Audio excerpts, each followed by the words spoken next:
Hey there, welcome into Baseball Tonight's coverage of the 2013 Winter Meetings in Orlando. Jon Sciambi, Jerry Crasnick, and Keith Law. Obviously, a lot of news last week and still more to come. We'll see. Will David Price be moved? Where will Shin-Soo Choo end up? But we start with trade talks. And, guys, we've heard a lot about David Price possibly, but some trade buzz.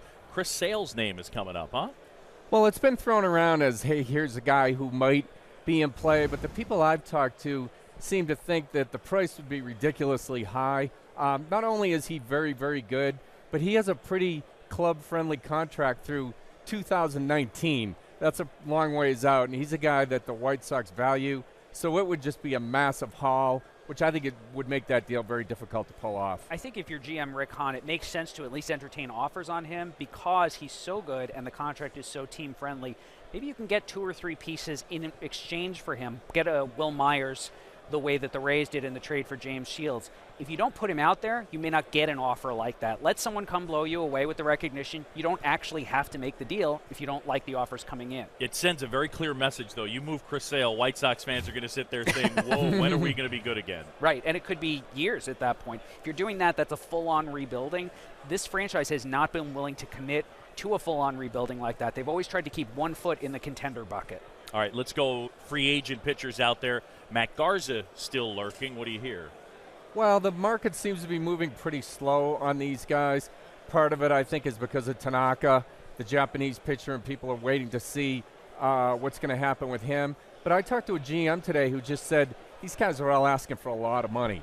And look, Ricky Nolasco got $49 million for 4 years. Scott Feldman got $30 million for 3 years. So these guys are aiming high, and for a lot of teams, I think they just figure if they wait, the price might come down. The problem is I think there are just too many teams out there looking for another starter, and obviously only a couple of starters available to fill those slots. If you're looking for someone who's more than a 5th starter, you've really got those 2 names. Tanaka, if he's posted, which it seems at this point that he's not that likely to be posted, that's about it, unless you're willing to look to the trade market. And, of course, we know the prices for David Price and Chris Sale will be very high. And what about Ubaldo Jimenez? What's a likely landing spot for him? He's the one other one who I'd say I'd put in that class in terms of what he might provide you with, but he's going to have to take less money than Garza or Santana because of the lack of track record. He made some significant mechanical changes early in 2013 just to keep himself more online to the plate, clean up the arm swing. Never going to be ideal mechanics, but he was able to at least throw more strikes. I think if Garza and Santana are going to end up getting 4 and 5 years, Jimenez probably gets 1 year less than that. Well, he's also a guy who's going to require draft pick compensation, which is a big thing. So if it's a team with one of the 10 worst records, it's a protected pick. So they might be more likely to sign him because I think a lot of teams are very hesitant to give up a high draft pick for Ubaldo Jimenez. And same thing with Ervin Santana. That's going to hurt him. Where does he end up?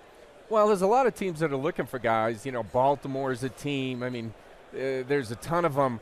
But a lot of them have sort of indicated we don't want to give up that draft pick, nor do they want to spend $100 million for 6 years. So I don't think until his price comes down and gets a little more reasonable that teams are really going to be jumping into this thing with both feet. The one team that I think has to land one of these guys, if the Yankees really aren't going to hold to this $189 million figure, they need another starter. They need somebody who can give them 200 innings and be more than just a 5th starter. They have 5th starter candidates in-house, but if they want to get to the 90 to 95 win range, they're going to have to add one more high-quality starting pitcher, and that's just the 3 guys we've been discussing. The other team that's interesting maybe is Seattle. If they try to trade for a Price or somebody, if they don't, maybe they can jump in on one of these guys because they are kind of looking for a number 3 starter behind Felix and Iwakuma. What about trade market for left-handed power quickly? Logan Morrison, Ike Davis?